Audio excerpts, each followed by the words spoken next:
Hi guys, this is Joel with Guitars United, and today we are with Don Casper of Douglas Anderson. He is the classical guitar instructor out there. What else are you doing out there, Don?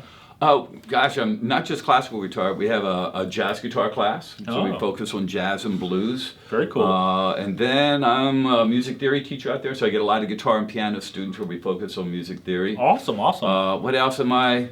Babysitter, mentor, police officer, the typical school teacher stuff. Yeah. So, everybody loves you though, Don. So your street cred is awesome. Okay, great. But yeah, we love them. And right now, what's going on, guys, is that not a couple weeks from now, not too long from now, is going to be the Great Guitar Gathering. What year? It's like 21st. March 7th. March 7th. This year the 21st anniversary? 22nd time we did 22nd, yeah. And it's really grown over those 22nd years. And we started off with just local performers. We did it at our school auditorium, but within about 3 years I started bringing in national artists, and now we're bringing in international artists. And I had to move it from our school auditorium, which is about 600 people, over to the beautiful Florida Theater, which can hold way more than that. And we'd love to fill it up. It's been a while, because I think the first time or first or second time that I started getting involved, when we moved to Jayville, you were still in the auditorium at the school. Yeah, we were still in the school theater. And so now I think that you've been doing the Florida Theater now for at least 10 years. I think this is my 7th year or something like that. Is it? Yeah, Is it? yeah. Okay. So how long have I been doing it then? Forever, I think. I mean, gosh, maybe it's been more than that when I was at the DA auditorium. I think you've been involved for probably at least 15 years or something like that. I'd have to go back and check. But yeah, you've been one of our guys that we can really count on, and we super appreciate that. Well, with all the students coming in from DA, that we have a lot of them doing supplemental lessons here as well. Right. And so with that, I can't not do it, because I see how they are. I see how they are after they graduate. They're still in their art. And so that's one of the things we like about Douglas Anderson and Don's program in specific, is that we see a lot of the students that graduate are still involved in what they love to do. Don has infused it into their brain that you can't just go off and do a corporate life. This is not what life's about. You do your art, you love it, and Don's been doing that all his life now. And so anyways, we just really like it, and we're going to continue to support it as long as Don does it. He doesn't look like he's aged a freaking, a year since he's been doing this. Oh, thank you, sir. So whatever your secret is, keep doing it, Don. But it must be yoga. These kids, you got two choices when working with teenagers. They can make you grow old really fast, or they keep you young. So I'm choosing to try to stay young with these guys. That's really cool. Keep me on my toes. So what was the most popular year that you did the Great Guitar Gathering?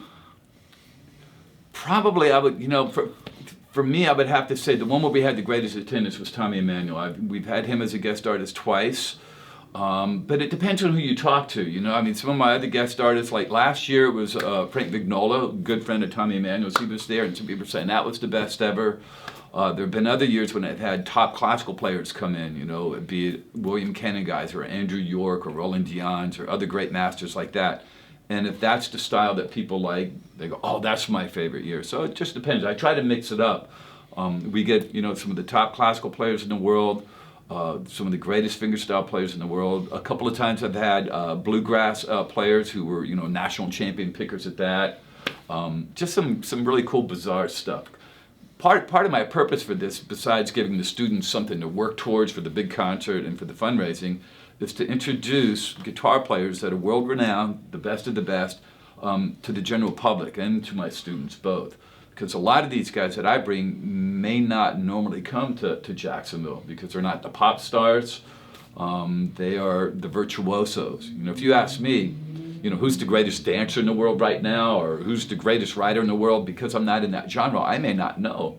But since I'm so involved with the guitar thing, I know about a lot of these guys that are the true masters and virtuosos that other great guitar players respect.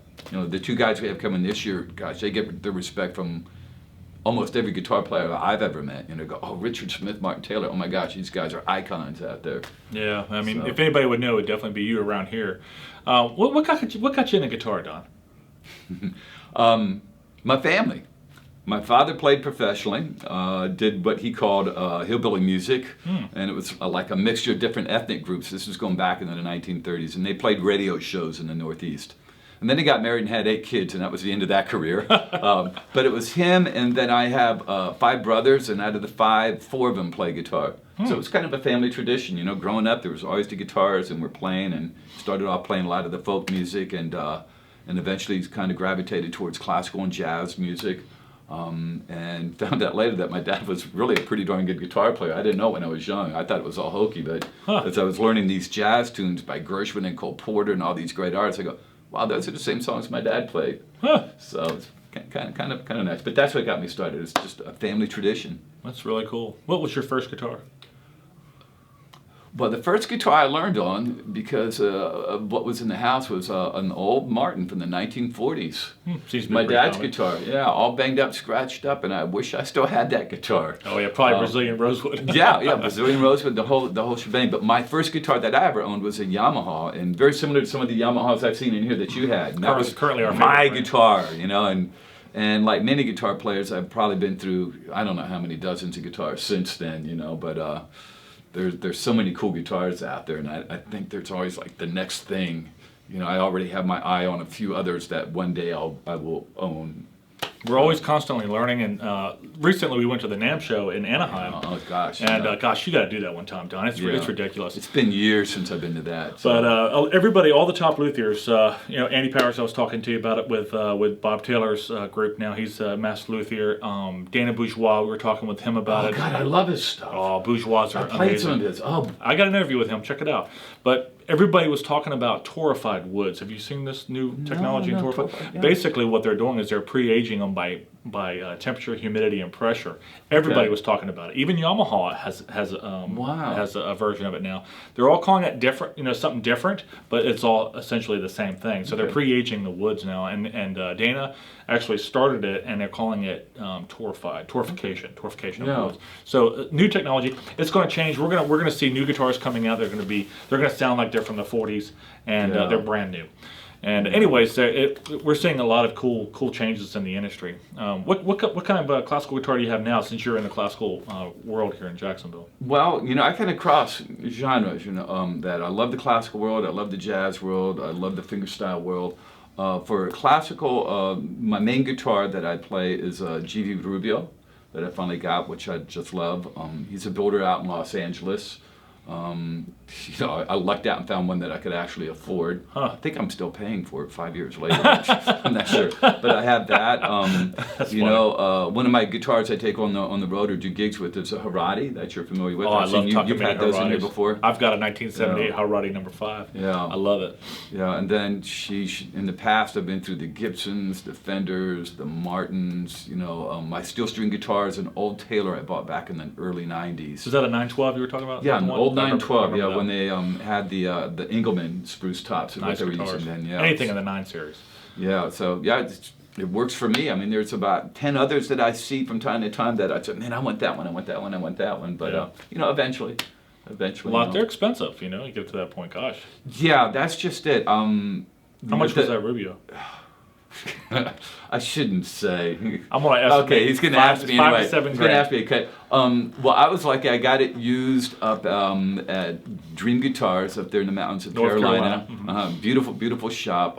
For me, it was $6,000. Oh goodness. I looked on the website to see what it would cost me now, and now they're selling the same guitar for about $9,000. Woof. So I feel fortunate that I got it when I did. And it only has about 2 scratches on it, so I'm doing pretty good so far. With I think I remember a couple of years back when you were on the voyage for this awesome guitar. Yeah. And you actually did a tour around the nation to find the guitar. I went around the South because I went to these different websites to see who had a selection of classical guitars.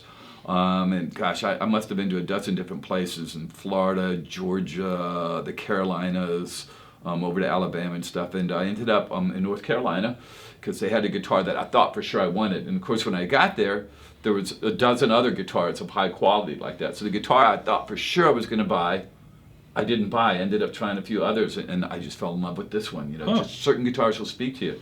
Not that it was better than the others, it just spoke to me. It's one of those things. Some of the greatest guitars I've ever played are not the real expensive ones, but still expensive.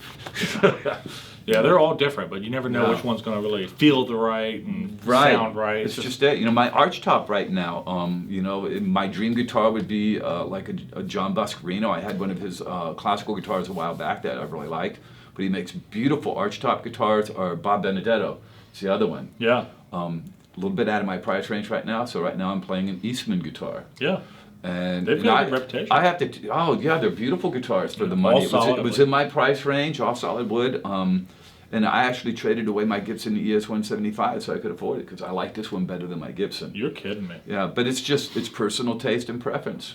You know, think about it. Pat Metheny's he had that old Gibson ES 175 that he played. He could afford anything. Yeah. And that's a plywood guitar. Yeah. And that's the one that spoke to him. And I think now it's the Ibanez. I think that he mostly plays. So it's personal taste when you get to that level. Yeah, he's got a lot of custom builders. I hear some lady in Canada. Yeah. What was that lady's name? Manorak or something like that. She's a custom builder in Canada. Menzer. Yeah. Menzer. Yeah, Menzer. Yeah. Menzer, that's right, yeah. I played a couple of her guitars and really stunning. Yeah. Really stunning stuff. Lots of pretty stuff out there, anybody? I know it, man. And you got some pretty stuff in here. Yeah, it changes all the time. We never know what we're going to have, Yeah. But see what else. What else about the Great Guitar Gathering? Well, a little history of it. As I'm thinking about it, somebody asked me, well, what kind of guest artists, have you had in the past? And I go, well, everything from classical to straight ahead jazz to fingerstyle masters to bluegrass hot flat picking. But as I was checking out my past artists, I've had over a dozen Grammy Award winning guitar players. Huh. People that are guitar players that people have heard but they may not be familiar with, like Lawrence Juber. I've had him twice, and you've been there for those. I had the pleasure of talking to him behind the scenes. He's super nice. Yeah, really nice guy. People go, I've never heard of Lawrence Juber. I go, well, he's won a couple of Grammys. You hear him. He does a lot of sound stuff for TVs and movies. Out there in LA. First lead guitar player. But he was with Wings Band for a long time and did that whole thing. And then so I could say Lawrence Juber, and people go, who's he? But I could say Wings or Paul McCartney, and everybody goes, oh, he's got to be good. Yep. So but over 12 Grammy Award winning guitar players. If I'm right, it's 10 national fingerstyle champions. Huh. And another one coming this year. With Richard Smith. Multi awards. One of my favorite events that I've ever done is with the guitar player Pierre Bensusan, the French guitar player. He just won the top award for world music for one of his albums. Huh. So just a whole mixed bag of stuff, and I get sometimes real eclectic, weird guys that I love. You asked me about one of my favorite concerts. Yeah. One of my favorites was Andrew York and a guy named Dusan Bogdanovich, two classical players that are on the cutting edge of 20th and 21st century music, and oh my gosh, it just touched my heart, and I loved it, and a few of the guests would go, that one guy is kind of he's a virtuoso, but that's kind of weird music, isn't it? And I'm kind of tickled when they do that because I'm exposing them to other kinds of music they might not normally hear. That's really cool. Yeah. So if you'd like to get exposed to some virtuosic guitar playing, with some of the guys that we were just talking about, please come on out March 7th, Florida Theater. You can get tickets at the Florida Theater box office, $25. You can go on Ticketmaster. Please come out and support our event. It'll help the guitar program, and with your support and the support of great people like this and Guitars United, we'll continue to have this really, really cool guitar program over there at DA. One of the best in the state, I'm proud to say. Yeah, no doubt about it. Well, Don, thanks so much for your time, sir. Thanks for your help, man. We really appreciate it. Anytime. Our pleasure.